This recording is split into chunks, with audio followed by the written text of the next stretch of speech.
30,000 की सैलरी, तुम 5,000 रुपये सेव करते हो हर महीने। फिर तुम्हें जॉब में प्रमोशन मिला, रेज मिला, और तुम्हारी सैलरी 40,000 से बढ़ गई। सो अब तुम कितने सेव करते हो? Massive 5,000 rupees. वही 5,000 रुपीज इतनी इंक्रीमेंट और प्रमोशन मिलने के बाद 40,000 का रेज और सेविंग सेम, ऐसे कैसे हो रहा है? सो गाइस, आज के पैसा और पर्सपेक्टिव के इस एपिसोड में हम बात करेंगे लाइफस्टाइल इन्फ्लेशन की। ये एक अनकंफर्टेबल ट्रूथ है और आज हम इसे ही डिस्कस करेंगे। मैं हूँ रितेश शाह। चलिए शुरू करते हैं। पहले समझते हैं ये होता कैसे। अज्यूम करते हैं कि तुम कॉलेज से निकले हो और तुम्हारी जॉब लग चुकी है। तुम्हारी फर्स्ट सैलरी है 30,000 रुपीज। सो तुम जॉब पे जाते हो, लेकिन तुम्हारे कई सारे खर्चे होते हैं। जैसे तुम पीजी में रहते हो तो 8,000 का रेंट, खाना तुम मोस्टली घर पे ही खाते हो तो करीबन 5,000, और 2,000 रुपये ट्रैवल के लिए लोकल ट्रांसपोर्टेशन, और 10,000 रुपये दूसरे खर्चों के लिए जैसे फ़ोन रिचार्ज, शॉपिंग और मिसलेनियस खर्चे। तो टोटल तुम्हारे महीने के खर्चे होंगे 25,000 रुपये। यानी कि तुम 5,000 रुपये सेव कर रहे हो। टाइट है बट मैनेजेबल है। फिर 2 साल बाद तुम्हें अप्रेजल मिलता है 20,000 रुपये का। सो तुम्हारी सैलरी अब हो गई है 30,000 से 50,000 रुपये।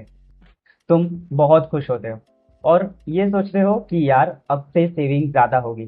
पहले 5,000 होती थी और 20,000 बढ़ चुके हैं, तो अब से सेविंग्स होगी हर महीने 25,000 रुपये। लेकिन ऐसा नहीं होता है। तुम्हें लगता है यार 2 साल मैंने स्ट्रगल किया, मैं रेंट पे रहा, मैंने खाना घर का ही खाया, लेकिन अब मैं एक बेटर लाइफस्टाइल डिजर्व करता हूँ। ये सोच गलत नहीं है, लेकिन यहीं से एक ट्रैप की शुरुआत होती है। अब देखो क्या होता है स्लोली। पहला महीना आफ्टर अप्रेजल, तुम सोचते हो अब मेरे पास सैलरी आती है 50,000 रुपये। अब तक मैं पीजी में रह रहा था, लेकिन अब मुझे एक फ्लैट खुद ही रेंट कर लेना चाहिए। तो तुम्हारा रेंट 18,000 से 15,000 चले जाता है। फेयर इनफ, क्योंकि बेटर प्राइवेसी मिलेगी, तुम अपने हिसाब से लोकेशन चूज कर पाओगे और खुद से सब कुछ कर पाओगे। 7,000 extra, but worth it, right? दूसरा महीना, तुम्हें लगा यार मैं ऑफिस जाता हूँ हर रोज, एक शेयरिंग ऑटो में, धक्का मुक्की, क्रश होके, पसीने में लथपथ, तो शायद अब मुझे कुछ और सोचना चाहिए। तो हम शुरू कर देते हैं मे बी बाइक की ईएमआई, या हम डेली उबर करना शुरू कर देते हैं। तो डेली ट्रांसपोर्टेशन का खर्चा जो 2,000 रुपये था, वो अब जाके 5,000 रुपये हो चुका है। ये भी फेयर है, क्योंकि तुम्हें वो 3,000 रुपये के बदले में मिल रहा है कंफर्ट, और तुम्हारा टाइम भी बच रहा है। जो शेयर ऑटो में भी ज़्यादा टाइम लगता था, अब खुद के प्राइवेट व्हीकल या उबर करने पे तुम्हें ऑफिस पहुंचने में कम टाइम लग रहा है, और जो ट्रैवलिंग का टाइम है वो कम हो जाएगा।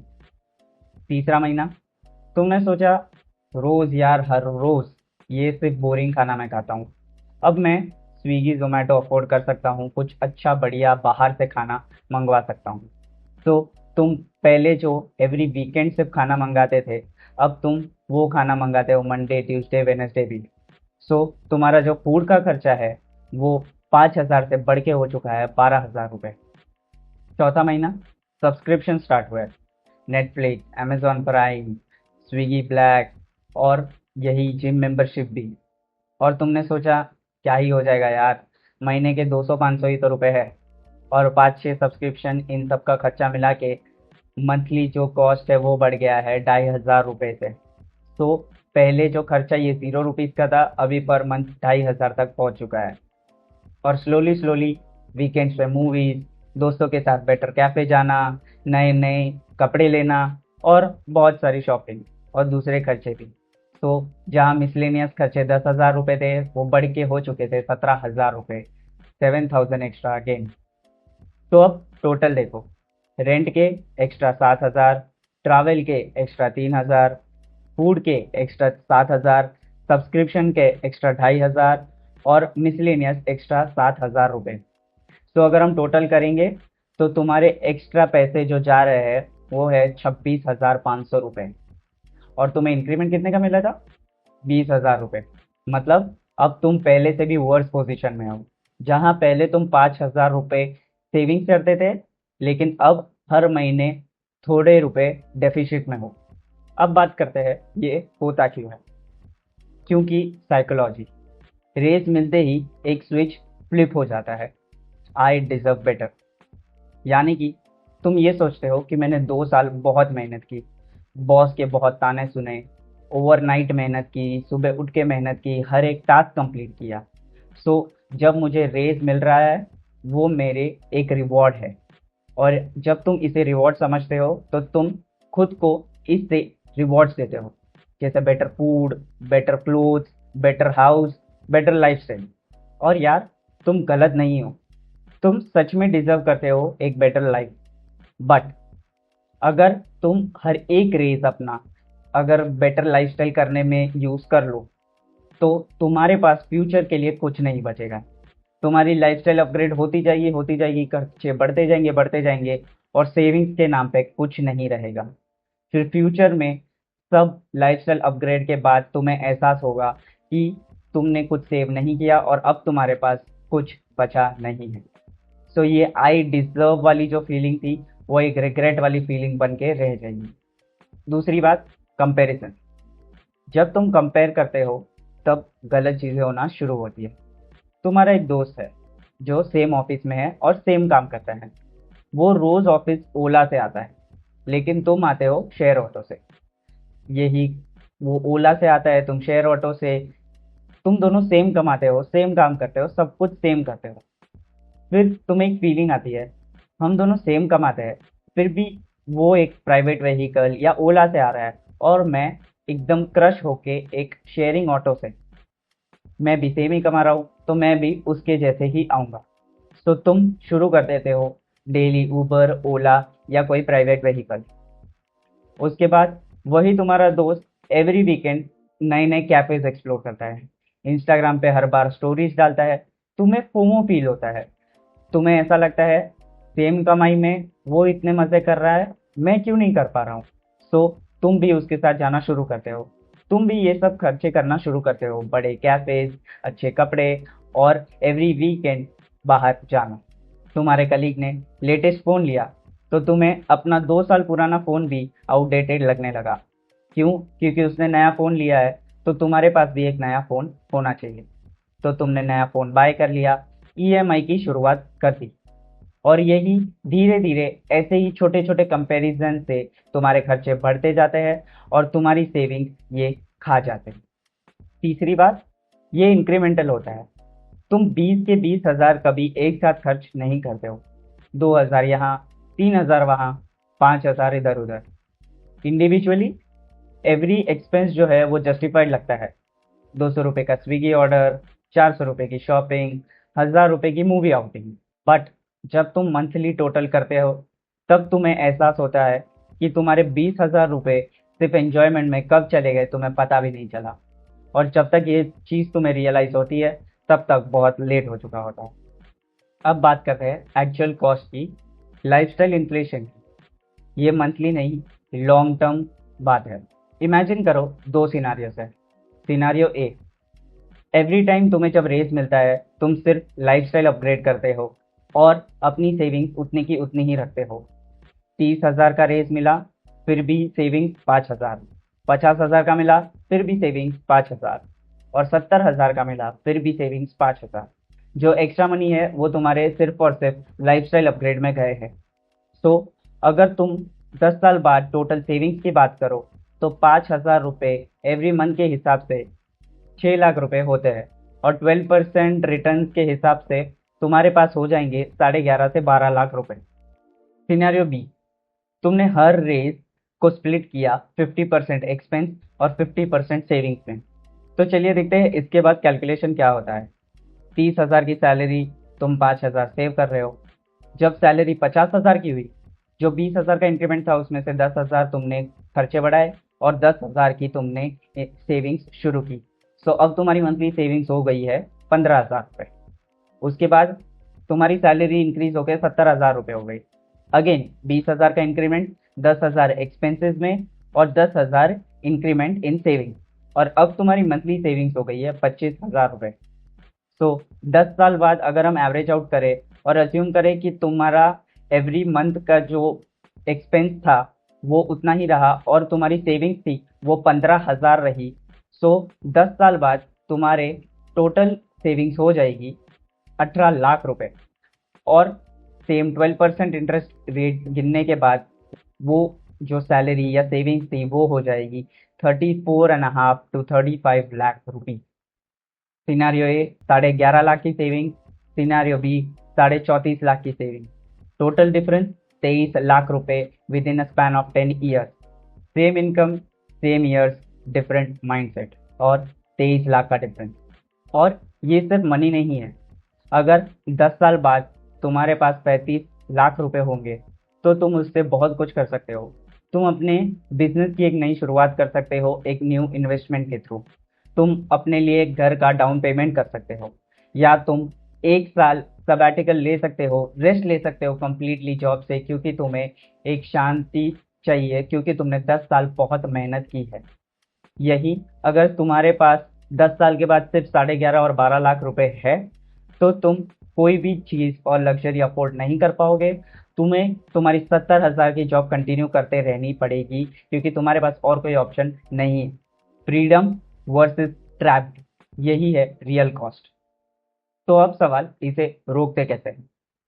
मैं ये नहीं कह रहा कि खर्चे बिल्कुल मत करो, मैं ये नहीं कह रहा पीजी अपग्रेड मत करो, स्विगी के ऑर्डर्स मत करो, बाहर घूमने मत जाओ, लेकिन एक स्ट्रैटेजी अपनाओ ताकि तुम्हारे खर्चे तुम्हारे नियंत्रण में रहे और तुम्हें हर बार पता चले कि तुम ज़्यादा एक्सीड नहीं कर रहे हो अपने एक्सपेंसेस। तो उन चीज़ों के लिए यहाँ पे कुछ स्ट्रैटेजीज हैं। पहली, 50-30-20 रूल, लेकिन थोड़ा मॉडिफाइड वर्जन। जब तुम्हें कोई भी रेज मिलता है तो रेज का जो अमाउंट है उसे तुम डिवाइड करोगे 50, 30 और 20 में। 50% तुम्हारा जाएगा लाइफस्टाइल रेज में, 30% जाएगा तुम्हारे इन्वेस्टमेंट्स और सेविंग्स में, और 20% जाएगा तुम्हारे इमरजेंसी फंड में, क्योंकि वो भी ज़रूरी है। क्योंकि अगर कोई इमरजेंसी फंड नहीं हुआ तो तुम्हें अपने सारे जो एक्सपेंसेस है और इन्वेस्टमेंट्स है वो ऊपर नीचे करने पड़ेंगे अगर तुम्हारे लाइफ में कोई भी इमरजेंसी आई तो। एग्जाम्पल, अगर तुम्हें 20K का रेज मिल रहा है तो तुम 10,000 रुपये उसमें से यूज़ कर सकते हो लाइफ स्टाइल अपग्रेड के लिए, तो 6,000 रुपये यूज़ कर सकते हो उसमें से इन्वेस्टमेंट और सेविंग्स के लिए, और 4,000 रुपये इमरजेंसी फंड के लिए। तो इस तरह तुम अपनी लाइफस्टाइल अपग्रेड कर रहे हो, चीज़ें एंजॉय कर रहे हो और फ्यूचर के लिए भी रेडी हो रहे हो। दूसरा, ऑटोमेट करो सेविंग। जिस दिन तुम्हारी सैलरी आती है उसके अगले ही दिन तुम्हें ऑटो डेबिट एसआईपी के लिए रख देना चाहिए। क्यों? क्योंकि ये ऑटोमेटिक जाना बहुत ज़्यादा इंपॉर्टेंट है। अगर तुम मैन्युअली करते हो तो एक दो दिन आगे पीछे में तुम सोच सकते हो कि मैं कल कर दूंगा, परसों कर दूंगा, और तुम्हें तुम्हारे बैंक अकाउंट में पैसे दिखना शुरू हो जाएंगे। जैसे ही तुम्हें तुम्हारे अकाउंट में पैसे दिखेंगे तुम्हें लगेगा कि मैं ये खर्चा कर सकता हूँ या मैं ये अफोर्ड कर सकता हूँ। ऑन दी अदर हैंड, अगर ये जो एसआईपी और इन्वेस्टमेंट्स है वो ऑटोमेटेड है तो वो सैलरी के अगले दिन ही तुम्हारे बैंक से कट जाएंगे। उसके बाद जो तुम्हारे पास रिमेनिंग अमाउंट है तुम्हें पूरा महीना उसी के हिसाब से चलना होगा। तो बेसिकली तुम्हें ये करना है कि सेविंग्स पहले और एक्सपेंसेस बाद में, ना कि अदर वे अराउंड। तीसरा, 24 hour rule for non essential purposes. तो जब तुम कोई भी खर्चा करने के बारे में सोचते हो जो कि एसेंशियल नहीं है, तुम majority of the time emotional spike और एक थॉट प्रोसेस की वजह से वो चीज़ करते हैं। तो अगर तुम्हें कोई भी फ़ोन लेना है या बाइक लेनी है या कोई स्विगी ऑर्डर करना है तो अपने आप को 24 घंटे दो। तो उसके बाद भी अगर तुम्हारा मन हो रहा है तो तुम्हें पता चल जाएगा कि वो एक इमोशनल स्पाइक था कि तुम्हें जेन्युइनली उस चीज़ की नीड है। सो बेसिकली स्विगी ऑर्डर कर रहे हो, 24 घंटे रुक जाओ। अगर उसके बाद भी तुम्हें वो खाने का मन होता है, ऑर्डर कर लो। अगर तुम्हें बाइक लेने की इच्छा हो रही है क्योंकि तुम रोज़ ये शेयरिंग ऑटो में ट्रैवल नहीं कर सकते, अपने आप को 24 घंटे दो, उसके बारे में सोचो और फिर अगले दिन decision low. Majority of the time यही होगा कि तुम डिसीजन इमोशनल स्पाइक की वजह से ले रहे थे, और अगले दिन जब तुम्हारे इमोशंस काम डाउन हो जाएंगे और तुम अच्छे से सोचोगे तो तुम्हें ये रियलाइज़ होगा कि वो चीज़ की ज़रूरत नहीं है और तुम लाइफ जैसी चल रही है वैसे निकाल सकते हो। चौथी, अपने लाइफस्टाइल इन्फ्लेशन को ट्रैक करो।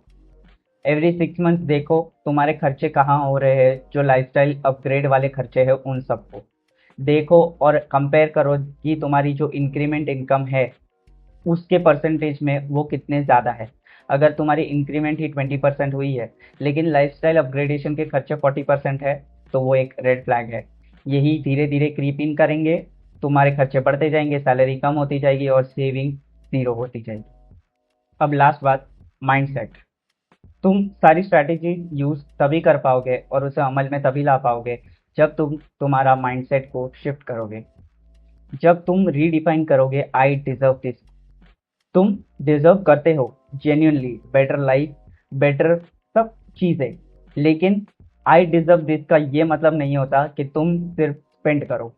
बेटर लाइफस्टाइल का मतलब होता है financial freedom, options and peace of mind. अगर तुम्हें 40,000 का रेज मिला और 40,000 तुमने लाइफस्टाइल अपग्रेडेशन में डाल दिए तो तुम्हें बेटर तो फील होगा, लेकिन सिर्फ 6 महीने के लिए। उसके बाद जब तुम नोटिस करोगे कोई सेविंग्स नहीं है तो तुम्हें बहुत रिग्रेट फील होगा।